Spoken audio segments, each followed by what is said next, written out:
Avez-vous déjà senti prisonnier de vos propres pensées? Peut-être êtes-vous aux prises avec des angoisses que personne ne voit, des doutes qui ne disparaissent pas, des pensées qui vous enlèvent la paix et vous empêchent d'avancer. Et si je vous disais que Jésus-Christ, il y a plus de 2000 ans, nous a déjà laissé des enseignements puissants capables de libérer non seulement nos cœurs, mais aussi nos esprits, dans un monde en évolution rapide où l'anxiété grandit comme une épidémie invisible. De nombreux chrétiens ont cherché du secours partout, mais à la bonne source. Nous cherchons des réponses dans des vidéos de motivation, de belles phrases et des discours vides.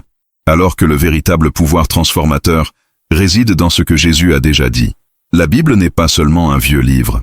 Il est vivant, efficace et apporte clés spirituelles qui peut briser les chaînes qui nous lient à l'intérieur. Jésus n'a jamais promis une vie sans lutte, mais il a promis la paix au milieu de la tempête, la clarté au milieu du chaos et la libération pour les captifs, y compris pour ceux qui sont captifs de leur propre esprit. Il dit, « Venez à moi, vous tous qui êtes fatigués et chargés, et je vous donnerai du repos. » Ce n'est pas une métaphore, c'est une véritable invitation, un appel direct à ceux qui sont en ligne, de culpabilité qui ne s'arrête pas, de peur qui paralyse, et de voix intérieures qui insistent pour mentir sur qui vous êtes. Mais il existe une issue, et cela commence par une décision simple, prier. La prière est bien plus que des paroles adressées au vent. C'est un moment sacré de connexion avec le Créateur. Lorsque nous prions, nous accédons à une dimension où l'esprit fatigué trouve du repos, où le cœur blessé est guéri, et où la vérité de Dieu fait taire tout mensonge. La prière est le lieu où Jésus nous rencontre. C'est là, dans le secret, qu'il murmure des vérités qui libèrent. Tu es aimé, tu es choisi, tu es libre. Et pour cela, je veux prier pour vous aujourd'hui. Je veux que cette vidéo soit plus qu'un message. Je veux qu'elle devienne un autel. Alors écrivez votre demande de prière ici dans les commentaires, que ce soit pour votre esprit, votre famille, vos émotions ou votre foi.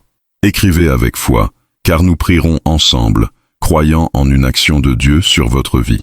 Si ce message vous a parlé jusqu'à présent, laissez un j'aime. Cela aide ce mot à atteindre d'autres vies qui ont également besoin de libération. Abonnez-vous à la chaîne pour continuer à recevoir du contenu qui renforcera votre foi et vous mènera à une vie plus profonde avec Jésus. Et partagez cette vidéo avec quelqu'un qui a besoin de cette prière aujourd'hui. Parce que maintenant, nous allons prier. Et quand nous prions avec foi, les cieux bougent. La paix du Christ envahit le cœur. Et l'esprit, qui était autrefois un champ de bataille, devient un jardin d'espoir. Ne laissez pas votre cœur se troubler. Vous croyez en Dieu. Croyez aussi en moi. Ces paroles, prononcées par Jésus dans Jean 14, 1, portent l'une des invitations spirituelles les plus profondes qui soient. Ce n'est pas seulement une phrase réconfortante, c'est une clé vers la libération mentale. Jésus ne parlait pas à des gens qui vivaient en temps de paix. À ce moment-là, ses disciples étaient bouleversés, confus, inquiets de ce qui allait arriver. Et c'est précisément dans ce scénario d'incertitude qu'il dit « Ne vous inquiétez pas ». En d'autres termes, ne laissez pas votre esprit être contaminé par la peur. Le mot « tubar » vient de l'idée de remuer les os.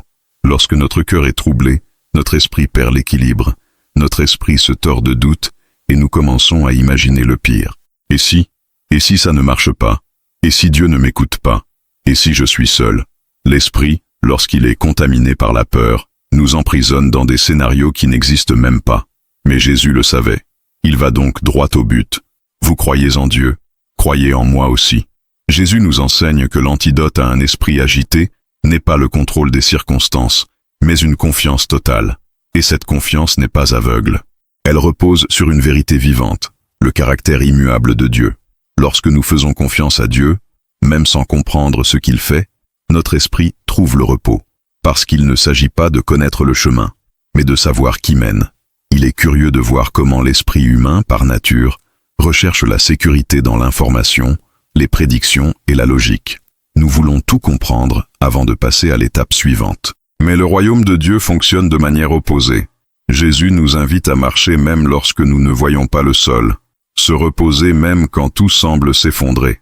Et c'est dans ce contraste entre le naturel et le spirituel que se forme la vraie foi. Une foi qui ne dépend pas d'explications, mais d'une conviction profonde. Dieu est bon, Dieu est juste, Dieu est avec moi. Et c'est peut-être le point le plus difficile pour de nombreux chrétiens aujourd'hui. Nous vivons dans une génération où tout est immédiat.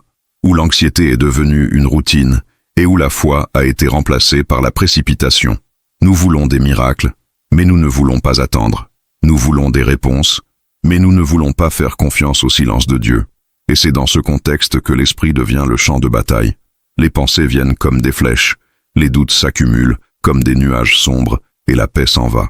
Mais Jésus continue en disant, « Ne vous inquiétez pas. » Cet enseignement de Jésus est libérateur, car il nous éloigne de l'illusion du contrôle. Il nous appelle au lâcher-prise, au repos, à la foi. L'esprit libéré n'est pas l'esprit qui sait tout, mais l'esprit qui fait confiance au Dieu qui sait. Jésus n'a pas dit, « Quand tout a un sens, alors vous pouvez avoir la paix. » Il a dit, « Croyez maintenant, reposez-vous maintenant, même sans comprendre, même sans voir le bout du chemin. » Et c'est la foi qui renouvelle l'esprit, celle qui choisit de faire confiance même au milieu du chaos. Il y a quelque chose de puissant qui se produit lorsque nous décidons de croire. L'esprit commence à se calmer, l'âme commence à s'aligner avec le ciel. Les voix du doute perdent de leur force. Et peu à peu, nous commençons à réaliser que la paix de Jésus n'est pas comme celle du monde. Cela ne dépend pas des circonstances, cela ne dépend pas de la logique, elle est surnaturelle. C'est la paix qui dépasse toute compréhension, la paix qui garde le cœur et l'esprit en Jésus-Christ. Maintenant, réfléchissez un instant. Qu'est-ce qui vous a troublé le cœur ces derniers temps? Quelles pensées vous ont enlevé la paix? Avez-vous cherché la sécurité au mauvais endroit? Avez-vous placé votre confiance dans des choses qui ne peuvent pas soutenir votre foi? Jésus vous appelle aujourd'hui à un échange divin. Abandonnez votre cœur troublé et recevez votre esprit en paix. Il n'a pas promis que tout serait facile, mais il a promis qu'il serait avec vous jusqu'au bout. Et ça change tout.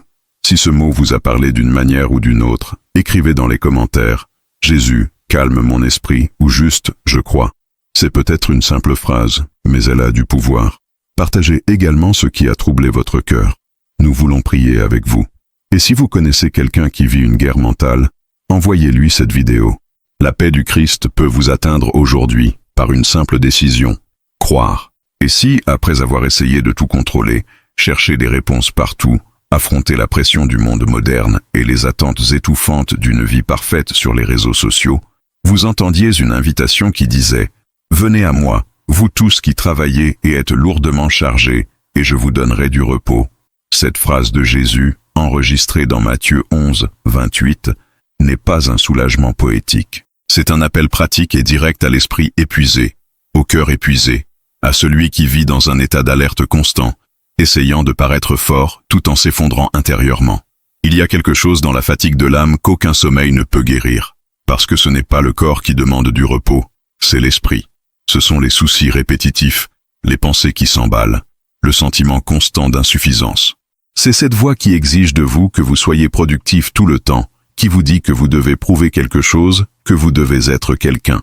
Et Jésus, connaissant la profondeur de ces pressions internes, nous offre ce que personne d'autre n'offre, un véritable soulagement. Un soulagement qui ne vient pas de vacances, d'une thérapie rapide ou d'une playlist relaxante, mais de sa présence. Viens à moi est une invitation à cesser de rechercher la paix et à commencer à y vivre. Jésus dit, « Vous n'êtes pas obligé de porter ce fardeau seul. » Mais ce qui intrigue le plus dans cette invitation, c'est le tout. Il n'exclut personne. Il n'y a pas de critères de perfection. Il n'y a pas d'exigence religieuse. Il n'y a pas d'histoire de sainteté requise. C'est pour tout le monde, y compris vous, qui regardez maintenant et pensez peut-être que vous n'en êtes pas digne, que vous avez fait trop d'erreurs, que vous êtes trop loin. C'est précisément votre désordre émotionnel et mental qui vous qualifie pour cet appel. Et voici une clé. Le soulagement n'est pas automatique. On y accède par la décision de partir. Venez à moi.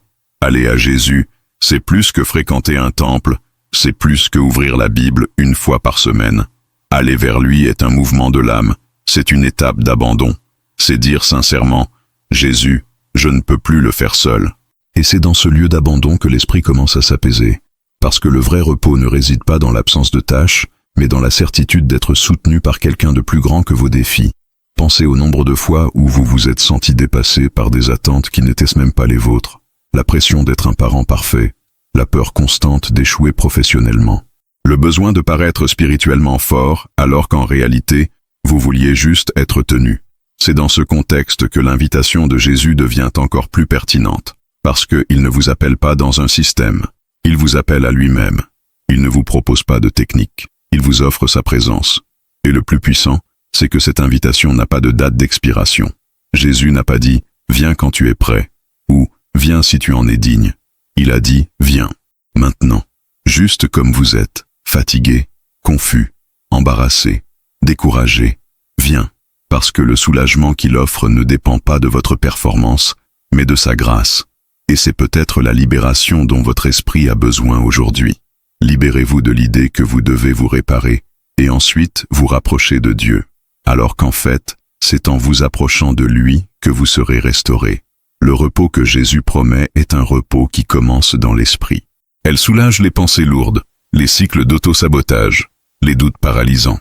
Il murmure des vérités éternelles sur qui vous êtes, aimé, pardonné, appelé. Et quand on commence à croire cela, quelque chose change. Les bruits diminuent, les revendications internes perdent de leur force. Et la paix, cette paix que le monde essaie de copier mais ne peut jamais offrir, commence à habiter en vous. Imaginez maintenant un instant ce que serait votre vie si votre esprit était en paix. Imaginez vous réveiller sans cette oppression dans la poitrine, travailler sans le poids de la culpabilité, aimer sans la peur constante d'être rejeté, prier sans vous sentir imposteur. C'est possible, mais cela commence par une décision. Acceptez l'invitation. Venez à moi. Et si ce message vous parle, j'ai envie que vous écriviez dès maintenant dans les commentaires « J'accepte l'invitation de Jésus » ou, si vous préférez, simplement « J'ai besoin de soulagement ». Si vous avez ressenti cet appel dans votre cœur, déclarez-le avec des mots. L'écriture est une forme de foi, et c'est la foi qui déclenche le miracle. Commentez également ce qui vous pèse. Prions ensemble. Votre fatigue ne sera pas ignorée par Dieu. Pardonner, ce n'est pas oublier. Je ne prétends pas que ça ne fait pas mal. Et il ne s'agit certainement pas de prétendre que rien ne s'est passé. Jésus, lorsqu'il nous a appris à pardonner, ne parlait pas d'un geste symbolique. Il révélait un principe spirituel puissant, capable de briser les cycles de douleur qui emprisonnent l'esprit pendant des décennies. Pardonnez, comme vous avez été pardonné. Cette phrase, qui semble simple, est une clé que de nombreux chrétiens détiennent, mais n'ont pas encore utilisée. L'esprit blessé est un terrain fertile pour les pensées destructrices. Lorsque nous avons de la rancune, l'esprit se nourrit du passé. Elle revit des scènes, répète des phrases prononcées, construit des arguments pour entretenir le ressentiment, et avec le temps, le poids émotionnel se transforme en fardeau mental. C'est là qu'apparaissent l'insomnie, l'amertume déguisée en prudence, l'isolement déguisé en sagesse émotionnelle. Mais tout cela n'est que prison invisible. Et Jésus, connaissant la profondeur de ce cycle, nous invite à pardonner, non seulement pour le bien des autres, mais pour notre propre libération. Le pardon est un acte de rébellion spirituelle contre la douleur. C'est regarder la blessure et dire « Tu ne définis plus mes pensées ». Pardonner, c'est renoncer au droit de se venger pour embrasser le droit d'être libre. Et cette liberté est plus qu'émotionnelle, c'est spirituel, c'est mental, parce qu'un esprit blessé ne peut pas entendre clairement la voix de Dieu. Les bruits de la souffrance étouffent le doux son de la grâce. Lorsque Jésus a pardonné à ceux qui l'ont crucifié, il ne disait pas que la douleur était légère.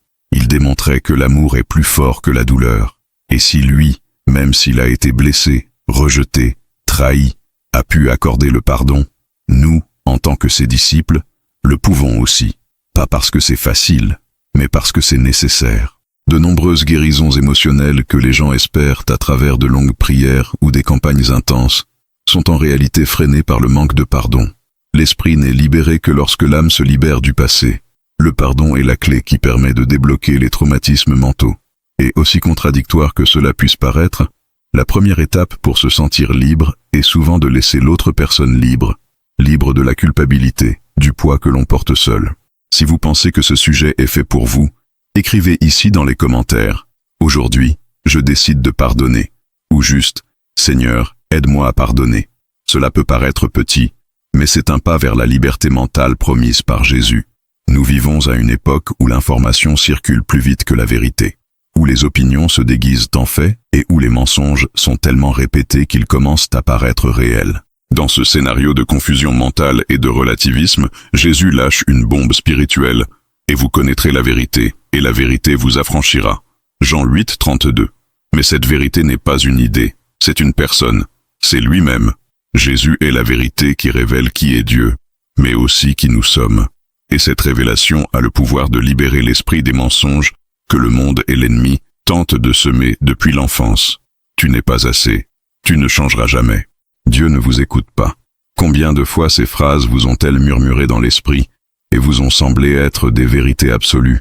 Mais ce n'était pas le cas. C'étaient des flèches. C'étaient des distorsions. Et la seule façon de les surmonter est de dire la vérité. Lorsque nous laissons la parole de Dieu renouveler nos pensées, un processus commence en nous. L'ancienne identité commence à s'effondrer. Les peurs sont confrontées. Les masques commencent à tomber. Et l'esprit, autrefois esclave du traumatisme, de la honte et de la comparaison, commence à être façonné par l'identité en Christ. Vous n'êtes pas ce que vous ressentez. Vous n'êtes pas ce qu'ils disent. Vous êtes ce que Dieu dit que vous êtes. Mais voici le secret. Connaître la vérité ne consiste pas seulement à lire des versets. C'est permettre à cette vérité d'entrer, de pénétrer, de briser les structures. C'est un affrontement. La lumière de la vérité révèle les endroits sombres en nous. Mais pas pour nous exposer, pour nous guérir. La guérison commence lorsque nous cessons de fuir la vérité et commençons à l'accepter. Cette vérité ne ment pas. Dieu vous aime. Dieu t'a choisi. Dieu veut renouveler votre esprit. Et cela ne se fait pas du jour au lendemain. C'est un voyage, un renouvellement quotidien, un exercice spirituel. Mais cela commence par une décision. Laissez entrer la vérité. Si cela vous a touché, commentez ici. Je veux vivre la vérité du Christ. Ou la vérité me libère. Faisons la lumière dans les commentaires. L'esprit humain se perd dans ses priorités. Et l'anxiété naît souvent d'un désordre de priorités. Lorsque Jésus dit « Cherchez premièrement le royaume de Dieu et sa justice, et toutes choses vous seront données par surcroît », il nous donnait une carte spirituelle pour organiser nos pensées, nos émotions et nos décisions. Matthieu 6, 33 est plus qu'un simple conseil spirituel. C'est un principe mental, une façon de tout aligner. Lorsque l'esprit est concentré sur le royaume, il cesse de courir après ce qu'il ne peut pas contrôler. Nous cessons de vivre en nous basant sur « et si » et commençons à vivre en nous basant sur « que ta volonté soit faite ». Et ça change tout, parce que lorsque nous recherchons le royaume, notre esprit s'élève. Cela va au-delà de la surface des problèmes et se connecte au ciel. Nous commençons à voir comment Dieu voit. Et à partir de là, les pressions du quotidien perdent de leur force. Jésus savait que le plus grand voleur de paix est une mauvaise orientation. Ceux qui courent toujours après les choses sont toujours fatigués. Mais celui qui cherche le royaume trouve le repos. Parce que le royaume de Dieu est justice, paix et joie dans l'esprit. Et tout commence à l'intérieur, dans l'esprit. Au point. Rechercher le royaume signifie mettre Dieu au centre de toutes les décisions. C'est le laisser gouverner vos pensées, vos rêves, vos projets. Et cela ne vous rend pas religieux, cela vous rend libre. Parce que celui qui cherche le royaume en premier n'arrive jamais en dernier dans l'agenda céleste. L'anxiété est comme un voleur silencieux.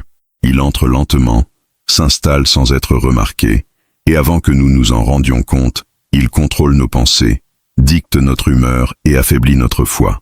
C'est pourquoi ce que Jésus a enseigné dans Matthieu 6, 25-34, et ce que Paul a renforcé dans Philippiens 4, 6 est si essentiel. Ne vous inquiétez de rien.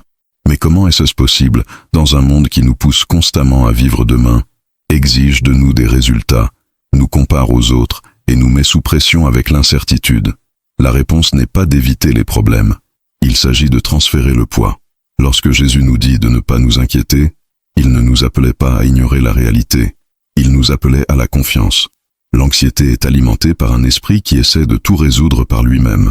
Mais la foi est renforcée lorsque nous abandonnons le contrôle. Jésus savait que l'esprit humain, lorsqu'il est surchargé de « et si »,« peut-être » et si cela n'arrivait pas, devient l'otage de scénarios qui n'existent même pas encore. L'anxiété nous prive du présent avec la peur du futur. Mais l'antidote est clair. La prière avec action de grâce. C'est plus que demander. C'est faire confiance en attendant. C'est remercier avant de voir. Et lorsque nous le ferons, la Bible promet quelque chose de puissant. La paix de Dieu gardera nos cœurs et nos esprits. Cela signifie que l'esprit anxieux commence à être protégé. Les pensées effrayantes commencent à céder la place à la confiance. Le cœur qui s'emballe ralentit, parce que l'esprit s'ancre dans la présence et non dans la prédiction. L'anxiété naît souvent du fait d'essayer de contrôler ce qui ne dépend pas de nous. Et Jésus, d'une manière extrêmement pratique, nous enseigne à nous concentrer sur aujourd'hui.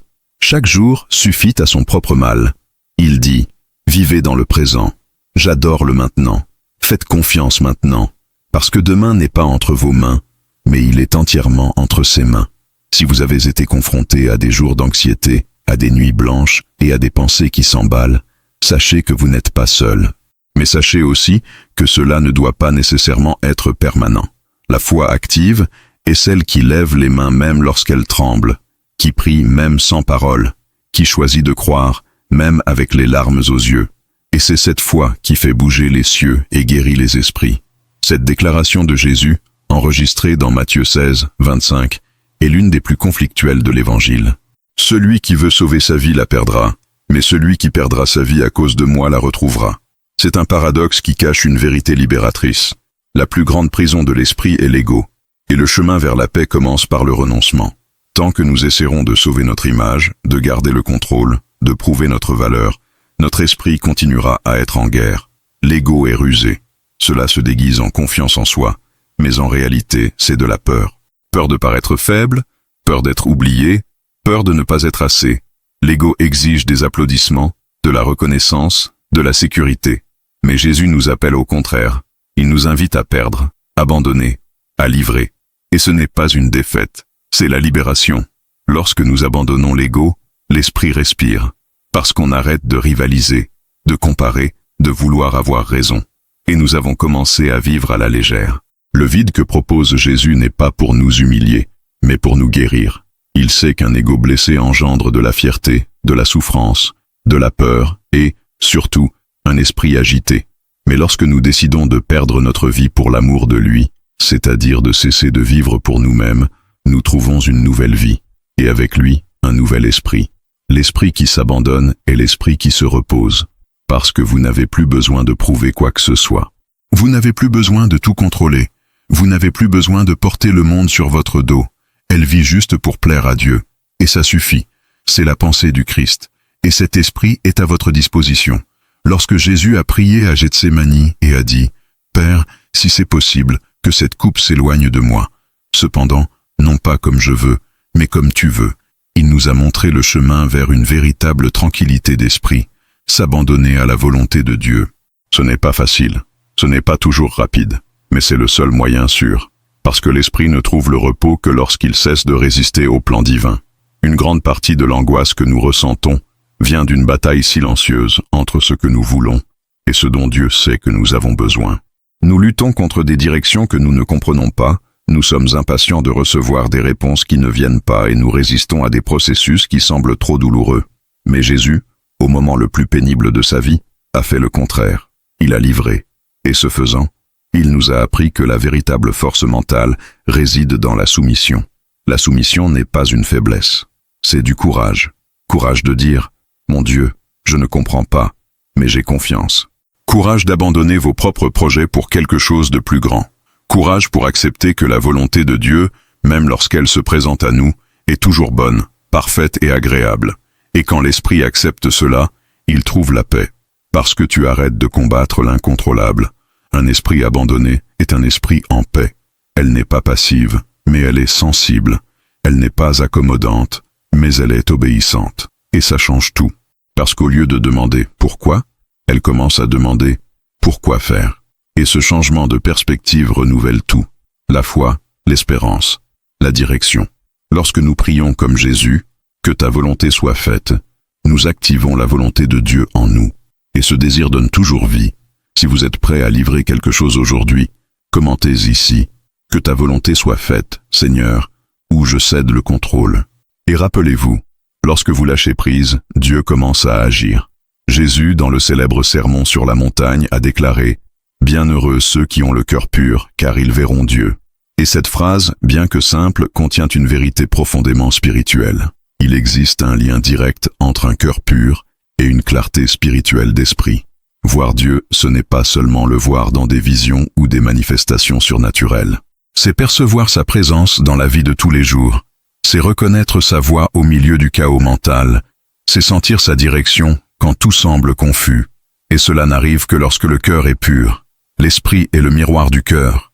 Ce qui remplit le cœur déborde dans les pensées. Si le cœur est amer, l'esprit devient lourd. Si le cœur est divisé, l'esprit vit en guerre. Si le cœur est plein d'orgueil, l'esprit se ferme aux vérités de Dieu. Mais lorsque le Saint-Esprit purifie le cœur, les pensées s'alignent sur le ciel. La voix de Dieu devient plus claire. Les distractions perdent de leur force. La confusion cède la place à la direction. Le nettoyage du cœur est un processus, pas un événement. C'est un abandon quotidien. C'est permettre au Saint-Esprit de révéler des intentions cachées, des blessures non soignées, des péchés ignorés, non pas pour nous condamner, mais pour nous guérir. Et plus nous nous laissons traiter par lui, plus l'Esprit s'aligne avec le cœur transformé. Et plus cela se produit, plus nous pouvons voir Dieu en tout, dans un coucher de soleil, dans une prière exaucée, dans un câlin sincère, dans un vers qui semble avoir été écrit juste pour ce moment. Un cœur pur n'est pas un cœur parfait. C'est le cœur sincère. C'est le cœur qui ne se cache pas, qui s'expose devant Dieu et dit « Crée en moi, ô Dieu, un cœur pur ». Et cette purification se répercute directement sur la santé mentale, parce qu'il n'y a pas d'esprit en paix avec un cœur malade. L'Esprit de Dieu agit dans les deux cas. Il nettoie l'intérieur et transforme l'extérieur. Si vous souhaitez ce nettoyage, écrivez ici dans les commentaires « Purifie mon cœur, Seigneur » ou « Purifie mon esprit avec ton esprit ». Énoncez-le sous forme de prière écrite. Chaque mot a du pouvoir lorsqu'il vient d'un cœur sincère. Prier n'est pas une alternative. C'est une nécessité. Et pas seulement en temps de crise, mais aussi en tant que style de vie. Jésus, au cours de son voyage terrestre, nous a donné l'exemple parfait. Il a prié avant les miracles, après les victoires, tôt le matin et dans les vallées les plus profondes de la douleur. La prière était le canal constant entre le ciel et son esprit humain. Et si le Fils de Dieu avait besoin de conserver cette habitude pour rester en paix et en direction, à plus forte raison nous le faisons. L'esprit est un champ de bataille qui doit être arrosé chaque jour par la prière. Les pensées s'accumulent, les doutes surgissent, les flèches ennemies sont lancées sans sommation. Et sans prière, nous essayons de faire face à tout cela avec les mauvaises armes. Distraction, rationalisation, explosion mal dirigée. Mais la prière est différente. Cela ne nous soulage pas seulement. Cela nous réaligne. Pendant que nous prions, le Saint-Esprit réorganise le chaos mental.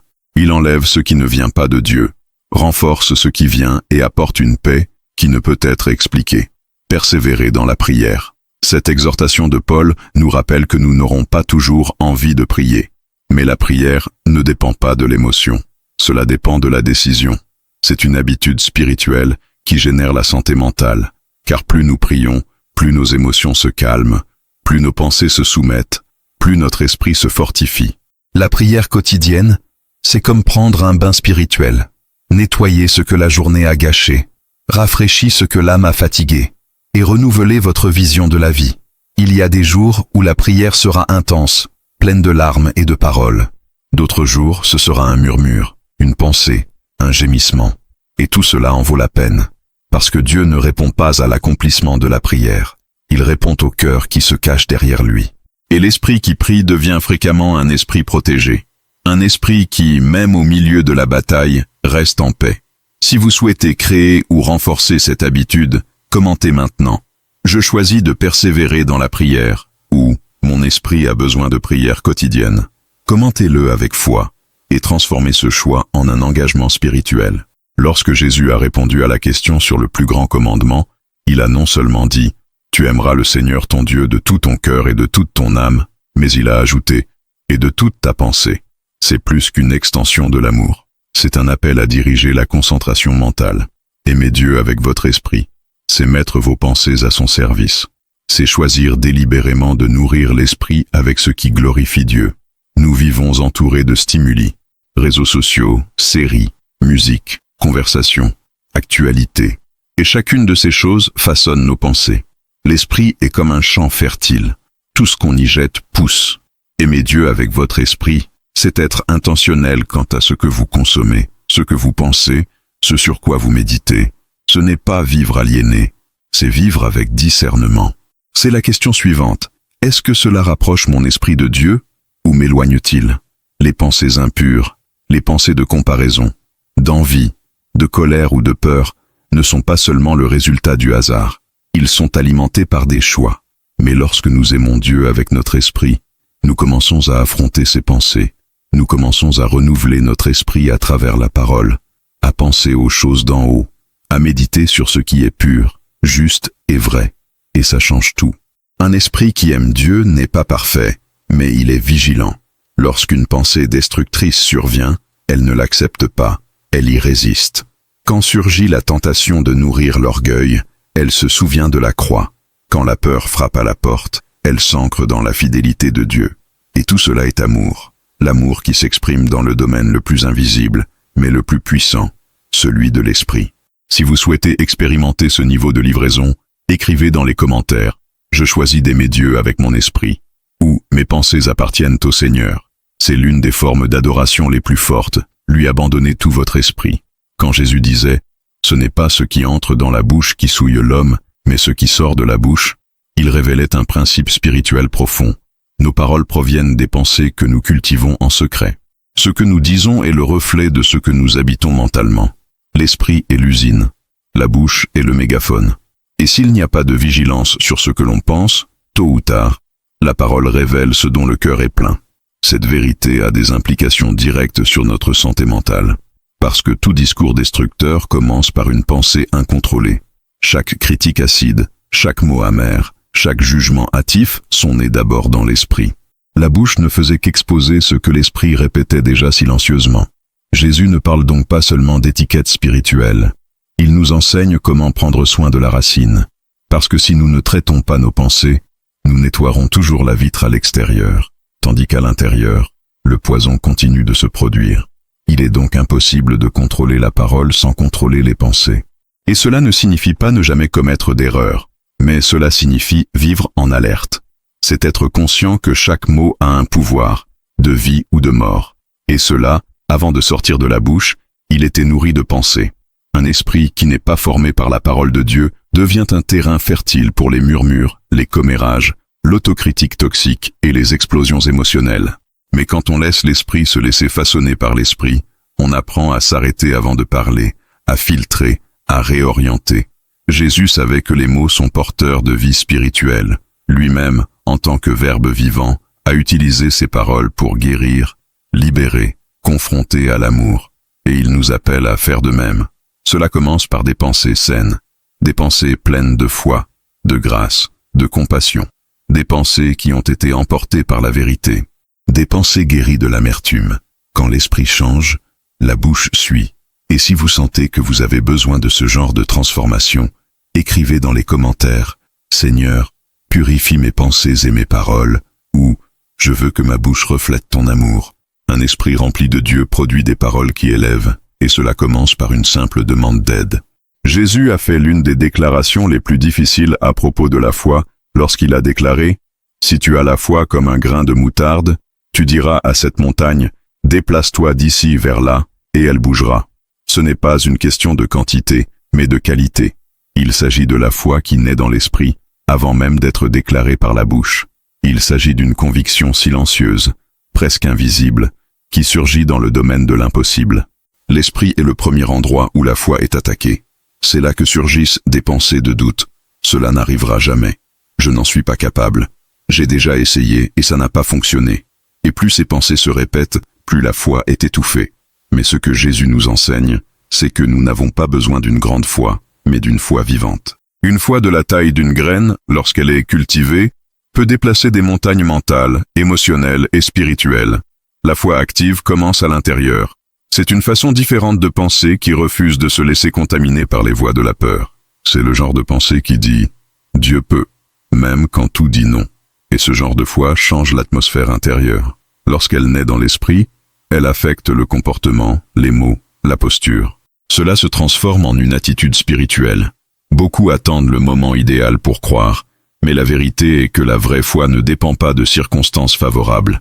Elle naît quand on décide de croire, même au milieu des ruines, même dans le silence de Dieu, même dans « pas encore ». La foi qui commence comme une pensée se transforme en une conviction inébranlable. Et cette conviction change tout. La foi, comme un grain de moutarde, semble petite, mais elle sait d'où elle vient. Ainsi, même au milieu de la peur, elle parle avec autorité, déclare-t-elle avec assurance. Et elle voit l'impossible s'incliner devant le nom de Jésus. Cette foi est à votre disposition aujourd'hui. Même si tout dit le contraire, choisissez de penser avec foi. Si ce mot vous a réveillé, commentez « Je choisis de penser avec foi » ou « Ma foi sera plus grande que ma peur ». Utilisez les commentaires pour prophétiser sur vous-même. Parfois, une pensée de foi suffit pour changer votre histoire. Lorsque Jésus a dit « Apprenez de moi, car je suis doux et humble de cœur », il révélait une clé de la santé spirituelle, mais aussi de l'équilibre mental. Parce qu'un esprit fier vit dans un conflit constant, mais un esprit humble se repose. La douceur et l'humilité ne sont pas des faiblesses. Elles sont des boucliers spirituels contre l'auto-sabotage, les comparaisons destructrices et le fardeau de l'ego. L'humilité nous permet d'accepter que nous ne savons pas tout, que nous n'avons pas toujours raison, que nous avons besoin d'aide. Et cela libère l'esprit de l'un des plus grands fardeaux modernes, le besoin de tout contrôler. Combien de fois votre esprit s'est-il épuisé à essayer de soutenir une image, de maintenir une position, de protéger votre fierté?